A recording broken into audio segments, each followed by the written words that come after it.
Sri Kuberan TV அன்பர்களுக்கும் நேயர்களுக்கும் ஆனந்த வணக்கங்கள். குரு பெயர்ச்சி. இப்போ நம்ம பார்க்க போகிறது குரு பெயர்ச்சி பலன்கள். அதனை பற்றி ஜோதிட ஜாம்பவான்கள் 4 பேர் வந்திருக்காங்க. ஜோதிட பேராசிரியர் மற்றும் வாஸ்து நிபுணர் பிரசன்ன வித்தகர் ஜோதிட பேராசிரியர் திரு நா. ரங்கநாதன் அட்வொகேட் அவர்கள் வந்திருக்காங்க, மணப்பாறை. வாஸ்து அண்ட் மனையடி நிபுணர் மற்றும் பாரம்பரிய ஜோதிடர் அருள்நிதி நா. ஏழுமலை, துணை பேராசிரியர் மணக்கலை மன்றம், திருப்பூர் மாவட்டம் ஐயா வந்திருக்காங்க. வாஸ்து மற்றும் ஜோதிட மேதை நிபுணர் செஞ்சி வே. சந்தான பாரதி அவர்கள். ஜோதிட ஆதித்யா கைரேக நிபுணர் பிரசன்ன வித்தகர் டி. சரவணன் பி. சென்னை அவர்கள். என்னுடைய பெயர் ஜோதிடர் பார்த்தீங்கன்னா என்னுடைய பெயர் ஜோதிட கலைமணி ஜி. தனபால், விழுப்புரம். இப்போ இன்னைக்கு நம்ம பார்க்க போகிறது என்னென்னா குரு பெயர்ச்சியை பற்றி. குரு பெயர்ச்சியானது 22/4/2023 சித்திரை மாதம் 9ஆம் தேதி சனிக்கிழமை அதிகாலை பார்த்தீங்கன்னா 5:24 காலை குரு மீனத்திலிருந்து மேஷத்திற்கு மாறுகிறார். யார் யாருக்கெல்லாம் நன்மைகள் தரப்போகிறார், யார் யாருக்கெல்லாம் நன்மைகள் சற்று தாமதமாக தரப்போகிறார். பொதுவாக ஒரு ஜாதகத்தில் பார்த்தீங்கன்னா ஜோதிடத்தில் எடுத்துக்கணும்னா 3 பெயர்ச்சிகள் முக்கியத்துவம் கொடுக்கப்படுகிறது. சனி பெயர்ச்சி, குரு பெயர்ச்சி, ராகு கேது. இந்த 2மே ஒரு நாட்களில் நடைபெறும். அதனை பற்றி இப்போ குருவினுடைய மாற்றங்கள் மீனத்திலிருந்து ரேவதியிலிருந்து இப்போது அஸ்வினி நட்சத்திரம் 1ஆம் பாதத்திற்கு குரு மாறுகிறார். அப்போ யார் யாருக்கெல்லாம் நன்மைகள் தரப்போகிறார் அப்படின்றத பார்க்க போகிறோம். குரு மிக முக்கியத்துவம் வாய்ந்த ஒரு 5 ராசினருக்கு நன்மைகள் தரப்போகிறார். மிதுனம்,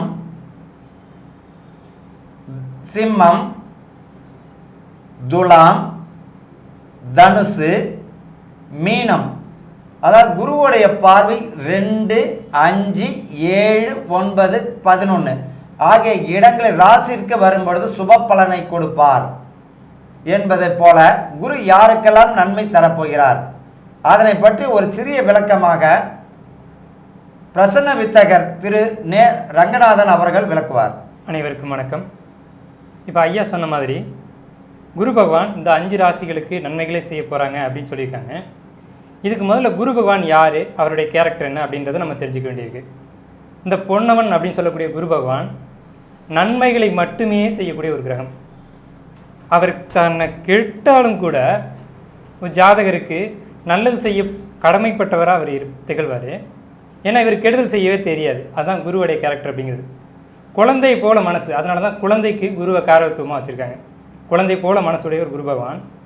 இந்த குரு பகவான் பார்த்தீங்கன்னா பிரகஸ்பதின்னு சொல்லக்கூடிய குரு பகவான் தேவர்களுக்கு குருவாக இருக்காங்க. தேவர்களுக்கு குருவாகக்கூடிய இந்த பிரகஸ்பதி எங்கே உச்சமடைகிறாங்க அப்படின்னு பார்த்தீங்கன்னா கடகராசியில் பூச நட்சத்திரத்தில் உச்சமடைகிறாங்க. அப்போ இந்த கடகராசி அப்படின்னு சொல்லக்கூடிய ராசி காலபுருஷ ராசியில் 4வது ராசியாக வரும். இந்த ராசி தாய்மையை குறிக்கக்கூடிய ராசி. எப்போவுமே ஒரு தாய், நம்ம தாய் உள்ளம் அப்படிங்கிறத சொல்லுவோம். தாய்க்கு கெடுதல் செய்யவே தெரியாது. குழந்தைங்க தப்பு பண்ணால் கூட அப்போ அடிப்பாளே தவிர அந்த அடியினால் ஒரு துன்பத்தை குழந்தை அனுபவிக்கக்கூடாது அப்படின்னு நினைக்கக்கூடிய கேரக்டர் தாய்மையான ஒரு கேரக்டர். அந்த ஒரு குணம் கொண்ட கிரகம் தான் குரு பகவான் அப்படின்னு சொல்லக்கூடிய பிரகஸ்பதி அப்படின்ற கிரகம். இந்த கிரகம் ஒருத்தருக்கு கெடுதல் செய்யுமானா கண்டிப்பாக செய்யவே செய்யாது. முடிஞ்ச வரைக்கும் தான் கெட்ட நிலையில் கூட குரு பகவான் நன்மையை செய்கிறார். இது எப்படி நம்ம பார்க்கலாம் அப்படின்னா, ஒரு ஆசிரியர் தன்னால் இயலாத பட்சத்தில் கூட தன்னோட மாணவனை உயர்த்தி விட்டு அதே இடத்துல இருப்பார். தன்னோட நிலையிலேருந்து உயர்ந்து போக மாட்டார். ஆனால் தன் நிலைக்கு வர்றவங்களை மேலே உயர்த்தி விட்டுக்கிட்டே இருப்பாங்க. இதுதான் குருவினுடைய குணநலம் அப்படிங்கிறது. இந்த குரு ஒரு அற்புதமான கிரகம். குரு அதாவது ஒரு விஷயம் சொல்லுவாங்க, குலதெய்வத்தை மறந்தாலும் கூட குருவை மறக்கக்கூடாது அப்படின்னு சொல்லுவாங்க. அந்த வகையில் குரு பகவானை நம்ம எப்போதும் வணங்கணும் அப்படின்னு சொன்னாலே நம்ம வாழ்க்கையில் ஒரு நல்ல முன்னேற்றம் அப்படிங்கிறது இருந்துக்கிட்டே இருக்கும். நம்ம இருக்கிற நிலையிலேருந்து பின்னோக்கி போக மாட்டோம். அப்படிங்கிறதுனால நம்ம எப்போவுமே இந்த குரு பகவானை நினச்சிக்கணும், துதிக்கணும், இதெல்லாம் செய்யணும். ஒரு சிலருக்கு குரு பகவான் வலுத்திருந்துச்சு அப்படின்னு சொன்னால் அவங்க தன்னோட வாழ்நாளில் மிகப்பெரிய உயரத்தை அடையலைன்னு கூட தனக்கு கீழே நம்பிக்கையான நபர்களை சம்பாரித்து வச்சுருப்பாங்க. ஆனால் பொருளாதாரத்தை சம்பாதிக்கிறாங்க இல்லை அப்படின்றது குரு பகவான் என்ற வீடுகளை வச்சு சொல்லலாம். ஆனால் இவங்களுக்கு கீழே நல்ல மனிதர்களை உருவாக்கி வச்சுருப்பாங்க. அதுதான் குருவினுடைய குணநலம் அப்படிங்கிறது. குரு அப்படின்ற சொல்லுக்கு இருட்டை அகற்றுவர் அப்படின்னு அர்த்தம்.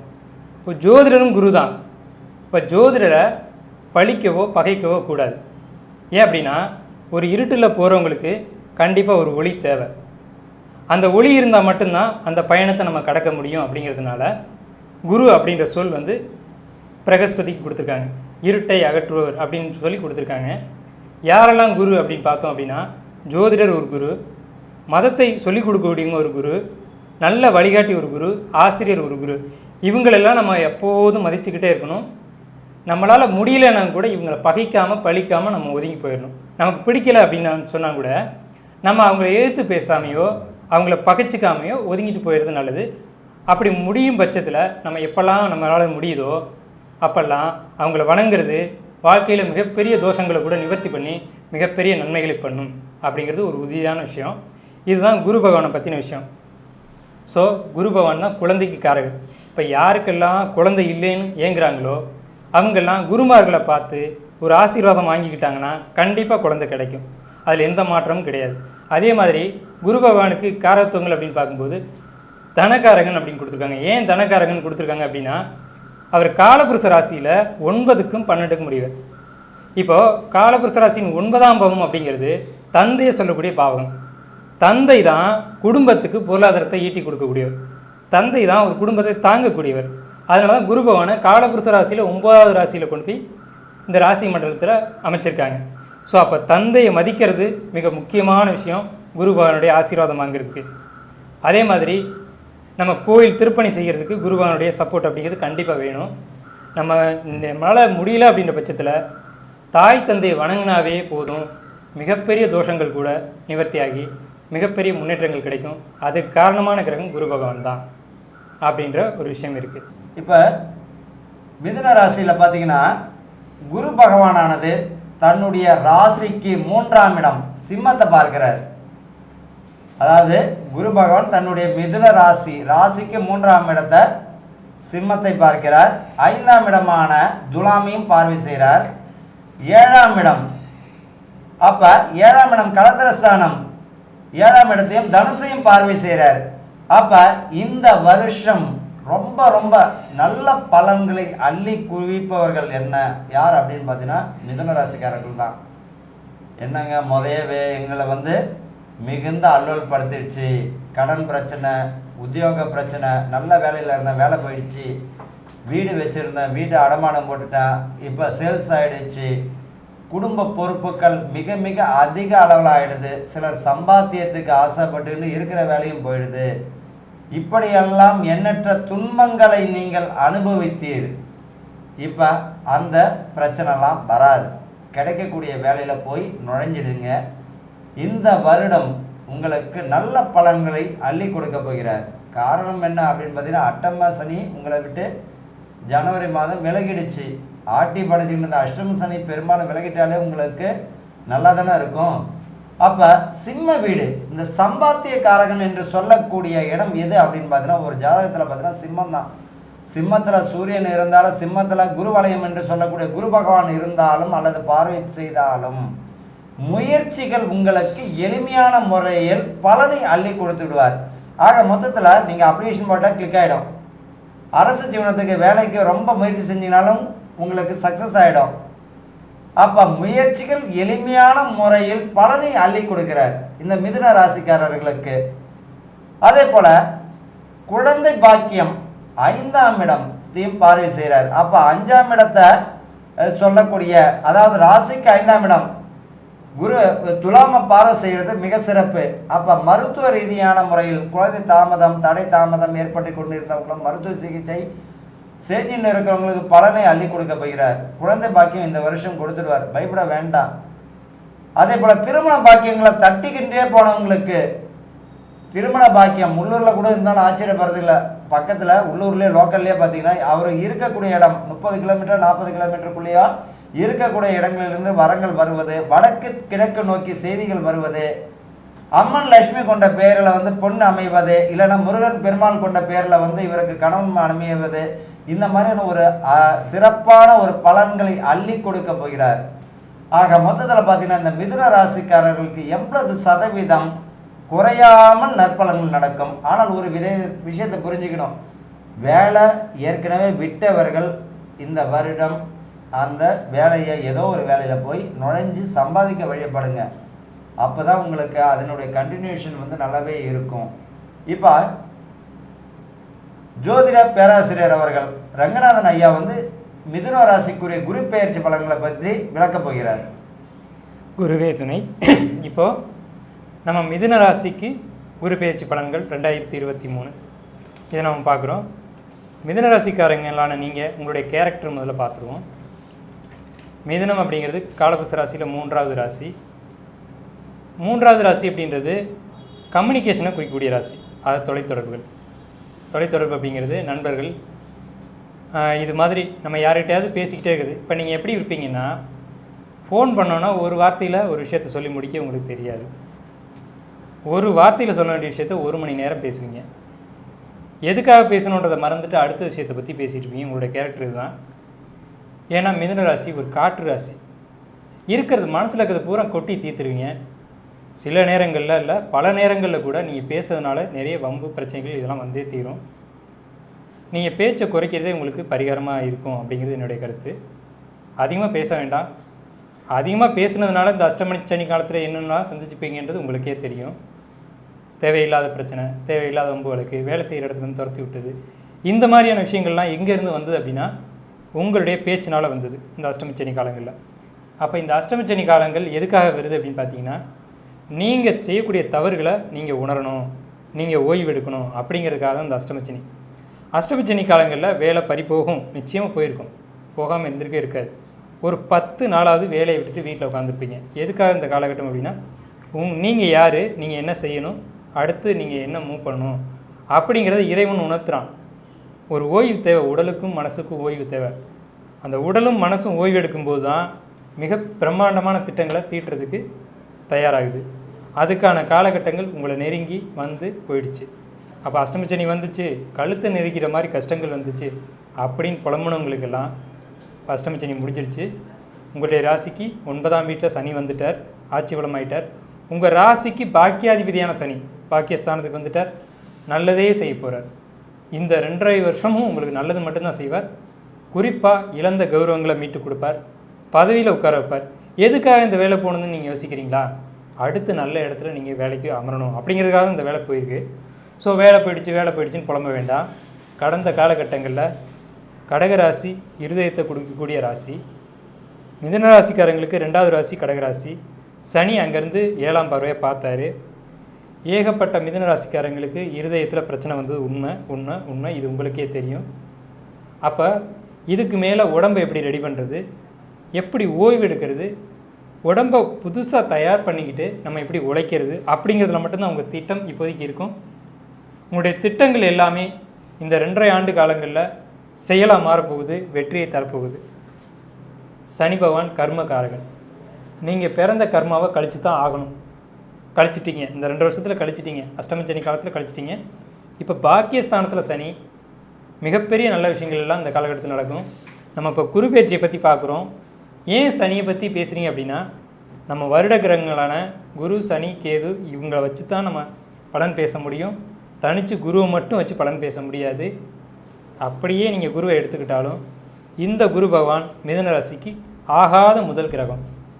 ஏன் இப்படி சொல்கிறீங்க அப்படின்னா, குரு பகவான் மிதுன ராசிக்கு 7 குடையவர், 7ஆம் இடம் கலஸ்தரஸ்தானம்.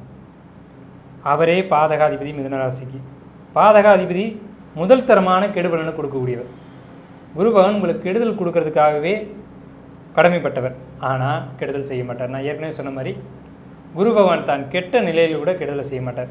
அப்படிப்பட்ட குரு பகவான் இன்றைக்கி 11ஆம் பாவத்துக்கு லாபஸ்தானத்துக்கு வந்திருக்கார். லாபஸ்தானத்துலேருந்து உங்களுக்கு லாபத்தை அள்ளி கொடுக்கணும் அப்படின்னு வந்திருக்கார். 10 குடைய குரு பகவான் தொழில் ஸ்தானாதிபதி. ஆனால் அவர் இப்போதைக்கு தன்னுடைய செயல்களை, அதாவது கலத்திரம் தொழில் மூலமாக செய்ய முடியாது. அதுக்கு பதிலாக 5, 7, 9 பாவங்களை பார்க்குறாரு. புத்திரஸ்தானத்தை பார்க்குறாரு, கலத்திரஸ்தானத்தை பார்க்குறாரு, பாக்கியஸ்தானத்தை பார்க்குறாரு. ஏற்கனவே பாக்கியஸ்தானத்தில் சனி பகவான் இருக்கார். இப்போ இதெல்லாம் என்ன செய்ய போகுது அப்படின்னா, தொழிலில் ஒரு வளர்ச்சி, தொழிலில் ஒரு வெற்றி, புதிய வேலை, புதிய ஒப்பந்தங்கள், புதுசாக ஒரு விஷயத்தை செய்கிறது, இது எல்லாத்துக்கும் ஏற்ற காலகட்டம் இந்த குரு பயிற்சிக்கான காலகட்டம். நீங்கள் குறிப்பாக பேச்சை குறைச்சிக்கணும், தேவையில்லாமல் பேசக்கூடாது. நம்ம பேசுனா அதனுடைய பின்விளைவு என்னன்னு தெரிஞ்சுட்டு பேசணும். உடம்பை பார்த்துக்கணும். ஏன்னா கடந்த காலங்களில் கடகத்தை பார்த்த சனி உங்களுடைய உடலில் தொந்தரவுகள் கொடுத்தது உண்மை. திடீர்னு உடம்புகளில் எதிர்பார்க்காத பிரச்சனைகள்லாம் கொடுத்தது. அதனால் உடம்பை ரெடி பண்ணுங்க. இந்த கஷ்டங்கள் ஏற்கனவே கடன் இருந்திருக்கு, அந்த உடம்புக்காக நீங்கள் கடன் வாங்கிக்கலாம். அந்த கடனை மீட்டு அடைக்கணும். குறிப்பாக மிதுனராசிக்காரங்க செய்ய வேண்டிய விஷயம் அப்படின்னு பார்த்தீங்கன்னா, குரு பாதகாதிபதியாக வர்றதுனால இந்த அஷ்டமச்சனி காலங்களில் ஏதோ ஒரு குருமார்கள் மனசு நோகும்படியாக நீங்கள் கண்டிப்பாக நடந்திருப்பீங்க. நடக்காமல் போயிருக்காது. அந்த குருமார்களை சந்தித்து மன்னிப்பு கேட்டுக்கிட்டு ஆசீர்வாதம் வாங்கிட்டீங்கன்னாவே போதும்.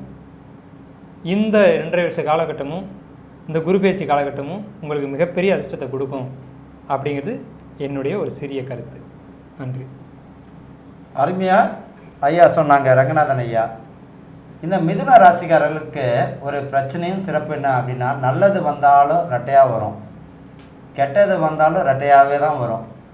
பிரச்சனை வந்தால் 2ஆக வரும், நல்லது வந்தாலும் 2ஆக தான் வரும். இதில் எதை செய்கிறது, எதை 2ஆவது செய்கிறது அப்படின்னு கடைசியில் 2த்தையுமே கோட்டை விடுபவர்களும் இவங்க தான். இவர்களுக்கு அது ஒரு பழக்கம், பிரச்சனை வந்தாலும் நல்லதுன்னு வந்தாலும். ஆனால் இந்த வருடம் இவர்களுக்கு குரு பகவான் 11வது இடத்துல வரார். மிதுனத்துக்கு பாதகாதிபதி, பாதகத்தை கொடுப்பார், நிச்சயமாக சாதக பலனையே கொடுப்பார், கவலைப்பட வேண்டாம். ஐயா சொன்னதை போல இவர்கள் யாரையும் வஞ்சிக்க கூடாதுங்க. குருமார்களும் சரி, பள்ளிக்கூடத்தில் படிக்கும் போதும் சரி, காலேஜில் படிக்கும் போதும் சரி, எந்த அளவுக்கு அடங்க வேண்டுமோ அடங்கி போக வேண்டுமோ போனால் உங்களுக்கு மேலும் மேலும் யோக நிலையை இந்த வருடம் அள்ளி கொடுத்து விடுவார். பயப்பட வேண்டாம். அதே போல் மனைவிடம் தோத்துட்டு போகலாம், தப்பு கிடையாது. என்ன காரணம் அப்படின்னா, நீ குதர்க்கமாக பேசும்பொழுது பிரச்சனைகள் விஸ்வரூபமாகிடும். 7ஆம் இடம் குரு பகவான் எங்கே பார்க்குறார்? 7ஆம் இடம். தன்னுடைய சொந்த வீட்டையே பார்க்குறார். அடங்குவாரா அப்படின்னா அடங்கல மாட்டாங்க. ஒரே பரிகாரம் என்னென்னா, நம்ம தோத்துறது நல்லது. அங்கே சிறப்பு என்ன? ஆமாம், நான் அவங்க வழிக்கே போகும்பொழுது சிக்கனங்கள் மட்டுமல்ல செல்வ செழிப்பும் நம்மளை நோக்கி வந்துவிடும், நம்ம உயர்ந்துடலாம். வீட்டில் பெண்கள் அழுகுரல் கேட்டாலே விளங்காது. கான்செப்ட் புரிஞ்சுக்கணும். ஏன்னா 7ஆம் இடம் குரு பகவான் பார்வை வேறு. அங்கே 7ஆம் எதை பார்க்குறாரு? 9ஆம் இடமா 7வது ராசிக்கு 7ஆம் இடத்தை பார்க்குறார். அப்போ உங்களுடைய ஜாதகத்தில் எடுத்துக்கினாலும் சரி, பெண்கள் அழுகுரல் வேண்டாம். மனைவிமார்களும் பெண் பிள்ளைகள் அழுதாலும் உங்களுக்கு கஷ்டங்கள் நிச்சயமாக இருக்கும். ஆனால் இந்த காலகட்டத்தில் உயரக்கூடியவர்கள், அதனால் கூடுமான வரைக்கும் சமயோஜித புத்தியாக நல்ல பலன்களை செய்ய பழகிக்கோங்க. இந்த வருஷம் உங்களுக்கு அபரிதமான யோகத்தை கொடுக்க போகும் ராசிகளில் மிதுன ராசிக்காரர் நீங்கள். அடுத்த பார்த்தீங்கன்னா, வாஸ்து மற்றும் ஜோதிட மேதை சந்தான பாரதி அவர்கள் செஞ்சு அவர் விளக்க போகிறாருங்க. இந்த மிதுன ராசி என்பது காற்று ராசி. இந்த மிதுன ராசி என்பது காதல் காம திரிகோண ராசி. அது அதிகமான இந்த மிதுன ராசி நண்பர்கள் காதல் மிக அதிகமாக அவங்க வாழ்க்கையில் ஒரு மிக முக்கியமான பங்கு காதல் மிதுன ராசிக்கு அதிகமாக வரும். இந்த அஷ்டமசனி காலகட்டத்தில் அதில் நிறைய மனமுறிவுகள் ஏற்பட்டிருக்கலாம், காதல் தோல்விகள் ஏற்பட்டிருக்கலாம், கணவன் மனைவியாக இருக்கிற பட்சத்தில் அந்யோன்யம் குறைபாடு ஏற்பட்டிருக்கலாம். இது எல்லாத்துக்குமே 2 வருஷம் படாத பாடுபட்டு இப்போ தான் அஷ்டமசனி முடிஞ்சு நல்ல காலங்கள் வர இந்த நேரத்தில் இன்னொரு ஒரு போனஸ் பாயிண்ட்டை தான் இந்த குரு பயிற்சி நம்ம பார்க்கணும். அப்படியே போனஸ் பாயிண்ட்டை பார்க்குறப்ப இந்த குரு இது இந்த மனம் பட்ட வலி, உடம்பு பட்ட வடு, இது எல்லாத்தையுமே ஒரு தங்க நிறம் கொண்ட ஒரு பொன்னவனால் மாற்றப் போகின்ற நேரம் இது. இந்த குரு பயிற்சி இந்த மனம் பட்ட வலி, உடல் பட்ட வடு, இவை அனைத்தையுமே இந்த குரு பகவான் இந்த பயிற்சியில் மாற்றுவார். லாபஸ்தானத்தில் குரு வருது. அது மட்டும் இல்லாமல் ராகுன்ற மிகப்பெரிய ஒரு பிரம்மாண்டமான கிரகமும் இந்த லாபஸ்தானத்தில் லாபத்தை பெருமடங்கு கொடுத்து அதனை சிறுக பண்ணிவிடும், சேமிக்க விடாமல் பண்ணிவிடும். அது ஒரு செகண்டரி கேரக்டர் இருக்குது. ஆனால் அதை கொடுக்குற லாபத்தை சமயோஜித புத்தியோட புத்திகாரகன் புதன் அவர் வந்து ஆட்சித்துவமாக இருக்கிற வீடு மிதுன ராசின்றது அவங்களுக்கு அதிகமாக புத்தி கூர்மை இருக்கும், அதை அவங்க சரி பண்ணிக்குவாங்க. அந்த 11ஆம் இடம் இருக்கக்கூடிய குரு பகவான் பார்க்கின்ற ஸ்தானங்கள்னு பார்த்தோம்னா 3வது ஸ்தானத்தை பார்க்குறார், முயற்சி ஸ்தானத்தை பார்க்குறார். எடுக்கிற முயற்சிகள் வந்து கண்டிப்பாக நிச்சயம் பலன் கூடும். பெரியவங்களுடைய ஆசைகளும் அதில் இருக்கும். ஒரு குருமார்களுடைய சொல்லையும் நீங்கள் கேட்டு நீங்கள் எடுக்கக்கூடிய முயற்சியில் கை வைக்கும்போது அது மிக குரு பார்வை, குருவின் சொல் கேட்டு நடக்கும்போது அந்த முயற்சி வெற்றி அடையும். அந்த 5ஆம் இடமையும் அடுத்து பார்க்குறாரு. பூர்வ புண்ணியம், உங்களுடைய குலதெய்வ அனுகிரகம், இவை எல்லாமே வந்து இந்த குரு வந்து இவ்வளோ நாள் குலதெய்வ கோயிலுக்கு செய்யாதிருந்த வேண்டுதல் தடைபட்டிருந்தாலோ, இல்லை குலதெய்வம் வந்து உங்களுக்கு ரெஸ்பான்ஸ் பண்ணாமல் இருந்தாலோ, இந்த காலகட்டத்தில் குருவின் பார்வை பெறும்போது இயற்கையாகவே இந்த கிரக மாற்றங்களுக்கு உட்பட்டு அந்த குலதெய்வங்கள் உங்களுக்கு கண்களில் பட்டு குலதெய்வ அருள் உங்கள் இல்லங்களிலும் உங்கள் உள்ளங்களிலும் மிக செழிப்பாக வரும் என்பது மிக மிக நிச்சயமான உண்மை. அடுத்து 7ஆம் இடத்தை பார்க்கும்போது ஒரு கணவன் மனைவிக்குள்ளே ஏற்பட்ட சஞ்சலங்கள் எல்லாமே தீர்ந்து சந்தோஷங்களாக மாறும். ஒரு தொழிலில் இருக்கக்கூடிய ஒரு சுணக்கங்கள், பிஸ்னஸ் பார்ட்னர்ஸ் கிட்ட இருக்கக்கூடிய கான்ட்ரவர்சிஸ், இது எல்லாமே வந்து சரியாக ரெகுலேட் ஆகி ஒரு நேரான ஒரு பாதைக்கு இந்த 7ஆம் இடம் வந்து உங்களை கொண்டு செல்லும். 9ஆம் இடத்தையும் குரு பார்க்குறன்னும் போது பாகிஸ்தானத்தை குரு பார்க்கும்போது, தந்தை ஸ்தானத்தை பார்க்கும்போது உங்களுக்கு அது சம்மந்தப்பட்ட தந்தை, உங்களுடைய உயிர்காரகத்துவமான தந்தை மற்றும் பாகிஸ்தானங்கள் வந்து வலுவடையும் இந்த குரு பயிற்சினால். இந்த மிதுனம் என்ன பண்ணணும்னு சொன்னாக்கா, ஐயா சொன்ன மாதிரி தன்னுக்கு கிடைச்ச ஒரு விஷயத்தை வந்து பறக்க விட்டுரும். காத்து ராசி தன்னுடைய தன்மையை வந்து மாற்றாது, அது வந்து அமைதியாகவே இருக்காது, ஷேர் பண்ணும். அதிகமாக தன்னுடைய செயல்பூர்வமான ஆக்கப்பூர்வமான ரகசிய திட்டங்களை இவங்ககிட்ட கொடுக்கறது கொஞ்சம் டவுட்டு தான். அதை கம்யூனிகேஷன் இல்லையா, 3ஆம் காலபுருஷத்துக்கு 3ஆம் பாவம் இல்லையா, இந்த தொலைத்தொடர்பு சம்மந்தப்பட்ட ஒரு பாவம் இது. அந்த கம்யூனிகேஷன் பாவத்தில் வந்து அது குரு ராசிக்காரர்கள் வந்து தொலைத்தொடர்பு பண்ணிகிட்டே தான் இருப்பாங்க. அதனால் தனக்கு ஒரு லைஃப்பில் ஒரு முக்கியமான ஒரு விஷயம் நடத்த போகிறோம், ஒரு பிளான் எடுக்க போகிறோம், ஒரு ப்ரொசீடிங்ஸ் பண்ண போகிறோன்னா கொஞ்சம் அமைதியாக அடக்கம் காக்கிறது நல்லது. மிக முக்கியமான விஷயம் என்ன சொன்ன போனாக்கா, நம்மளுடைய வாஸ்து நிபுணர் திரு ரங்கநாதன் ஐயா சொன்ன மாதிரி இந்த சைடில் வீடுன்ற பட்சத்தில் சனி பயிற்சி முடிஞ்சு 2 வருஷத்துக்கு முன்னாடி வீடு கட்ட ஸ்டார்ட் பண்ணிட்டு இருந்தாலும் அது டிலே ஆகிருக்கும். இப்போ அது ரொம்ப ஸ்பீடாக வரும். எப்படி வந்து இந்த வீடினுடைய அமைப்பு முடியும் என்பது இந்த குருவின் துணையாக மிக நல்ல வீடாகவே மிதுன ராசிக்கு அமையும். ஒரு சிறந்த ஒரு வீடாகவும் ஒரு கலைநுட்பமிக்க ஒரு வீடாகவும் அவங்க இந்த விஷயத்தில் அமைச்சு கொள்வாங்கன்றது இந்த மிதுன ராசிக்கு வந்து இது சிறப்பை தரக்கூடிய ஒரு லாப குரு என்பது நிச்சயம் நன்மையை தரக்கூடிய குரு பயிற்சியாக இருக்கும். அருமையாக வந்து மிதுன ராசிக்குரிய குரு பயிற்சி ஐயா சொன்னாங்க. பொதுவாகவே இப்போ வந்து 7ஆம் இடம் குரு வந்து எங்கே வர்றாரு, 11ஆம் இடத்துக்கு வர்றாரு. மனைவியை பார்ட்னராக சேர்த்துக்கோங்க. சிலருக்கு அதுதான் தொல்லையாகவே இருக்கும். ஆனால் கவலைப்பட வேண்டாம், அதுதான் கெதி, வேறு வழி கிடையாது. யாரை பார்ட்னராக சேர்த்துக்கலாம்? பிஸ்னஸ் பார்ட்னரை, மனைவி அல்லது பிள்ளைகளை நீங்கள் பிஸ்னஸ் பார்ட்னராக சேர்த்துக்கலாம். நிச்சயமாக சக்ஸஸை கொடுக்கும். உங்களை விட பிஸ்னஸ் பார்ட்னராக பாருங்கள், கூட்டுக்கர்மா. அப்போ உங்கள் மனைவி பிள்ளைகளை நீங்கள் பார்ட்னராக சேர்த்துக்கினாலே பிஸ்னஸ் நல்லாவே இருக்கும். பயப்பட வேண்டாம். ஃபேன்சி ஸ்டோரு, அழகு சம்மந்தப்பட்டது, கலை சம்மந்தப்பட்டது, இந்த தொழிலெலாம் மனைவி வழியில் தொழில் வந்து நல்லாவே இருக்கும். பயப்பட வேண்டாம். அதே போல் அவர்களை அனுசரித்து செல்வதும் சிறப்பு. இப்போ இந்த மிதுன ராசிக்குரிய குரு பயிற்சி பலன்கள் ஜோதிட ஆதித்ய ஐயா அவர்கள் சரவண ஐயாவது விளக்குவார். ஞான ரூபாய வித்மஹே சக்தி அம்சாய தீமஹி தன்னோ சக்தி அம்மா பிரச்சோதயாத். குரு பெயர்ச்சி பலன்கள் வந்து இப்போது மிதுன ராசிக்கு பார்க்கும். இப்போ மிதுன ராசிக்காரங்களுக்கு குருவோட பார்வை 5, 7, 9 3ஆம் இடத்தையும் 5ஆம் இடத்தையும் 7ஆம் இடத்தையும் பார்க்குறார்.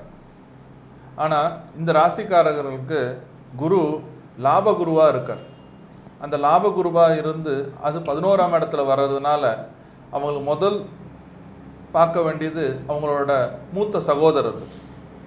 அந்த மூத்த சகோதரர்கள்லாம் எல்லாருமே வந்து இவருக்கு கொஞ்சம் அகெயின்ஸ்டாக எல்லாம் செய்கிற மாதிரியே பிளான் பண்ணுவாங்க. அப்படி அந்த அகெயின்ஸ்டாக செய்யும்போது இவங்களுக்கு என்னென்ன பிரச்சனை வரும்னா, ப்ராப்பர்ட்டி பிரச்சனை, பூர்வீக சொத்து, இந்த மாதிரி விஷயத்தில் வரும். அது எப்படின்னா சண்டை, சச்சரவு, இவங்க வந்து அவங்கள மாற்றி நான் சொல்கிறது, இவங்கள மாற்றி மாற்றி சொல்லிக்கிறதுனால இந்த மாதிரி பல போராட்டங்கள்லாம் வரும். அடுத்தது குரு தன்னோட 9ஆம் பார்வையை 7ஆம் இடத்தை பார்க்கறதுனால அது தனுசு ராசி. இவங்க ஏற்கனவே வந்து ஆடல் பாடல் உள்ள நபர்கள், எது இருந்தாலும் அப்படியே பிரம்மாண்டமாக செய்யணும், அவங்களோட ஆசைப்பட்டாவே பெரிய ஆசையாக இருக்கும். இன்றைக்கி சாதாரணமாக வந்து ஒரு எனக்கு இந்த ட்ரெஸ் தான் வேணும்னு சொல்லி ஒரு இளைய சமுதாயம் நினச்சாங்கன்னா அந்த ட்ரெஸ்ஸை வந்து 200 கொடுத்து அது பெருசாக 2000 மாதிரி காமிப்பாங்க. அப்போ அந்த மாதிரி அவங்க வந்து வெளியில் ஃபோக்கஸ் பண்ண ஏழாம் இடத்துல சம்மந்தப்பட்ட விஷயங்கள் எல்லாமே அவங்களுக்கு பாதிப்பாக வரும். அப்போ என்ன பண்ணுவாங்கன்னா, இவங்கள பார்த்து பல பேர் வந்து ஆசைப்பட்டு இவங்க மேலே வந்து பல லவ் ப்ரப்போஸ் பண்ணுறது இந்த மாதிரி பண்ணாங்கன்னா அது ஒரு பாதகமாக போயிடும். அதை உடனே வந்து அவங்களால வந்து எடுத்து செய்ய முடியாது. ஸோ அதனால் வந்து லவ் சம்மந்தப்பட்ட விஷயங்கள்லாம் கொஞ்சம் ஜாக்கிரதையாக பார்த்து ஹேண்டில் பண்ணணும்.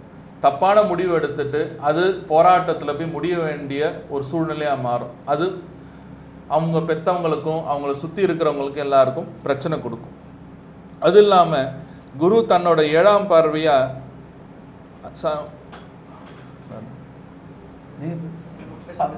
அதாவது ஐயா சொன்னதை போல் காதல் இது எல்லாமே பிரச்சனையாக தான் கொடுக்குன்றாங்க. ஒரு விஷயத்தை புரிஞ்சுக்கணும். மாதா சீதையினுடைய ஜாதகத்தில் 7 குரு, மாதா சீதையினுடைய ஜாதகத்தில் 7 குரு என்ன ஆச்சு? காதல் திருமணம் சோபிக்கலை. ராமருக்கே அந்த கதை தான். பெற்றோர் பார்க்கக்கூடிய திருமணம் தான் சிறப்பை தரும். அப்போ இங்கே எப்படி இருக்குது அப்படின்னா, அவர் மேஷத்தில் இருந்து 9ஆம் பார்வையாக தன்னுடைய சொந்த வீட்டையே பார்க்கிறார். அப்படின்னா இதுவும் ஏறத்தாழ காதல் திருமணத்துக்கு சிறப்பு தராது. பெற்றோர் பார்க்கக்கூடிய திருமணம் தான் சிறப்பை தரும். இதையும் கொஞ்சம் எடுத்துக்கணும். அப்போ காதல் திருமணமா அப்படின்னா பெற்றோருடைய ஆசீர்வாதத்துடன் அவர்களுடைய அனுமதியுடன் நடக்கிறது மிக சிறப்பையும் தரும். வாஸ்து மற்றும் மனையடி நிபுணர் ஐயா அவர்கள், அருள்நிதி நான் ஏழுமலை ஐயா அவர்கள் வந்து மிதுன ராசிக்குரிய பலன்களை விளக்குவார். இப்போ நம்ம குரு பயிற்சி பலன்களில் மிதுன ராசிக்கு நம்ம பார்க்குறப்ப, இப்போ குரு பயிற்சி வந்து குரு வந்து ராசிக்கு ஒரு 3ஆம் இடம், 5ஆம் இடம், 7ஆம் இடம் பார்வை இருக்குது. இப்போ 3ஆம் இடங்கிறது முயற்சி ஸ்தானம், அந்த பார்வை இருக்குது. அதே 5ஆம் இடம் பூர்வ புண்ணிய ஸ்தானம், 7ஆம் இடம். இப்போ பார்த்தீங்கன்னா குரு பயிற்சி இவங்க வந்து மிதுன ராசிக்கிற பொறுத்த மட்டும் இவங்க ஒரு புத்திசாலியான ஆளுங்க. எப்போவுமே நல்லா படிச்சிருப்பாங்க. இவங்க எந்த ஒரு பிரச்சனையில் இருந்தாலும் இவங்க சாதுரியமாக பேசி அந்த பிரச்சனையில் சமாளிக்கக்கூடிய ஒரு வல்லமை பெற்றவங்க. இதில் அந்தளவு பரவாயில்லை. இப்போ ராசிக்கு 11ஆம் இடத்துல குரு உட்காந்து லாபஸ்தானத்தில் குரு நடத்துறதால இவங்களுக்கு எடுக்கிற காரியங்கள் எல்லாமே வெற்றி அமையுது. இப்போ இவங்க 5ஆம் இடத்துல பார்க்குது, நீண்ட நாளாக குழந்தை இல்லாமல் இருக்கிறாங்க அப்படின்னா இவங்களுக்கு இந்த காலகட்டத்தில் குழந்தைகளோட வாய்ப்பு உண்டு. அதே மாதிரி 7ஆம் இடத்தை பார்க்குது, வாழ்க்கை துணை லவ் பண்ணுறவங்களுக்கும் இந்த தரம் காதல் கல்யாணம் கைகூடுறதுக்கு நிறைய வாய்ப்பு உண்டு. மேலும் இந்த தொழில் பண்ணுறவங்களுக்கு அட்டமச்சனி நடந்துகிட்டு இருந்தது, இப்போ அட்டமச்சனி முடிஞ்சு ஒரு சிறப்பான காலகட்டத்துக்கு வந்திருக்கிறதால 9ஆம் இடத்து சனி இருக்கிறதுனால இவங்களுக்கு வசந்தமான இனி காலகட்டம் தான் வாழ்க்கை வளமுடன். அற்புதமான ஐயா சொன்னாங்க ஏழுமலை ஐயா. இப்போ பரிகாரங்கள் பார்த்தீங்கன்னா இதில் இருந்து நன்மைகள் அதிக அளவில் பெறுவதற்காக பலன்களை பார்த்தீங்கன்னா ஜோதிட ஆதித்ய ஐயா அவர்கள், சரவண ஐயா அவர்கள் வந்து விளக்குவார். ஸோ மிதுன ராசிக்காரங்களுக்கு வந்து பரிகாரம் அப்படின்னு பார்த்தோம்னா அவங்க தன்னோட வெளிப்பாடை வந்து ரொம்ப அதிகமாக வந்து முயற்சி பண்ணுவாங்க. இப்போ அந்த முயற்சி பண்ண அவங்களுக்கு வந்து நல்ல ஒரு தெளிவான விஷயங்கள், தெளிவான முடிவுகள்லாம் கிடைக்கும். ஸோ அப்போ அவங்க என்ன பண்ணணும்னா, அவங்க வீட்டு பக்கத்தில் இருக்கிற அம்மன் கோயில், அதுவும் பர்டிகுலராக மாரியம்மன் உள்ள புத்து அம்மன், நாகாத்தம்மன், இந்த மாதிரி அம்மன் கோயிலுக்கு போயிட்டு புதன்கிழமை பச்சை கலர் வஸ்திரத்தையோ இல்லைன்னா புடவையோ தானமாக கொடுத்துட்டு வரணும். அப்படி அவங்க கொடுத்துட்டு வந்தாங்கன்னா, இது ஆணாக இருந்தாலும் சரி, பெண்ணாக இருந்தாலும் சரி, எந்த வயதினரானாலும் சரி, அவங்களோட மனசில் வேண்டிய பிரச்சனைகள், வேண்டிய பிரார்த்தனைகள் எல்லாமே வந்து அந்த நாகாத்தம்மன் தான் அவங்களுக்கு வந்து ரொம்ப தீர்க்கமாக வழி நடத்தி பரிகாரத்தை வந்து செய்யலாம். அருள்நிதி ஐயா அவர்கள் பரிகாரத்தையும் விளக்குவார். இப்போ இந்த மிதுன ராசிக்காரங்களுக்கு பரிகாரம்னு சொன்னால், இவங்க படித்தவங்க, இவங்க குருவோட இருக்கிறதுனால பெரியவங்களோட ஆசையில் எப்போவுமே இவங்களுக்கு வேணும். அப்போது வயசானவர்களை பார்த்தா காலில் விழுந்து வணங்குறது, அதே நல்ல குருமார்களை பார்த்தா வணங்குறது, அதே சமயத்தில் ஏழை பெண்களுக்கு, பெண் குழந்தைகளுக்கு படிப்புகளுக்கான உதவிகளை அவங்க செய்கிறது மிக சிறப்பான ஒரு வாழ்க்கையாக கொடுக்கவங்களுக்கு நல்லது. வாழ்க்கை வளமுடன். வாஸ்து மற்றும் பேராசிரியர் ஜோதிட பேராசிரியர் ரங்கநாத ஐயா அவர்களும் விளக்குகிறார். நல்லது. இப்போது எந்த கிரகம் நமக்கு தீமை செய்தோ அந்த கிரகத்துக்கிட்ட நம்ம அடங்கி போயிடணும். அப்படிங்கிறதுனால மிதுன ராசிக்கு பாதகாதிபதியான குரு பகவான், அப்போ குருமார்கள்ட்ட நம்ம கட்டுப்பட்டு இருந்தோம் அப்படின்னு சொன்னால் நம்ம எந்த அளவுக்கு நம்ம குருமார்களுக்கு சர்வீஸ் பண்ணுறோமோ அந்த அளவுக்கு நம்மளுடைய கர்மா அப்படிங்கிறது குறைய ஆரம்பிச்சிடும். அப்போ மிதுனராசிக்காரங்களுக்கு நான் ஏற்கனவே சொன்னேன், இதை தான் நீங்கள் ஃபாலோ பண்ணணும். குருமார்களுக்கு சர்வீஸ் பண்ணணும், அவங்களுடைய ஆசீர்வாதம் நிறைய வாங்கிக்கணும்.